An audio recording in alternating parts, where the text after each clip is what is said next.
as we age, we do expect to lose volume in the face. It's unfortunate, but it's a fact. It's going to happen. And with volume loss, it can be addressed in a couple of different ways. So, of course, the non-surgical way to address that would be with HA fillers. Right. The surgical way to address that would be with fat grafting. And of course, based on the patient's age, their lifestyle, their goals, their expectations, one of those routes may be better for the patient versus the other option. Right. And that leads us into skin quality as well. Absolutely. Because sometimes, people just come in, they want an injectable, they want some fat transfer, but you really have to look at the sheet on the top. I agree. So if the skin's not in good shape, it doesn't matter how much volume you really have. So absolutely. And with volume, it's a fine line because you never want to be too full. Right. You never want to be overfilled.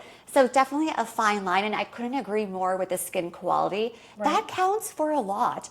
And we have a lot of patients come in thinking one thing, that they want fat grafting, that they want whatever it may be, and it could transition into something else. Their skin quality could be improved rather than their amount of volume that they have. Right. And then some people ask, what is best to do first? Is it best to treat the skin first, or is it best to do the volume? What do you think? Well, I always find it's if a patient comes in and she or he is a very active person, they have a lot of sun damage. Yes. What do I see first on the skin? So yes, you've got volume loss, but if you're full of brown spots and red spots, let's clean that up first, because then when you put the volume in, your skin is going to look so great.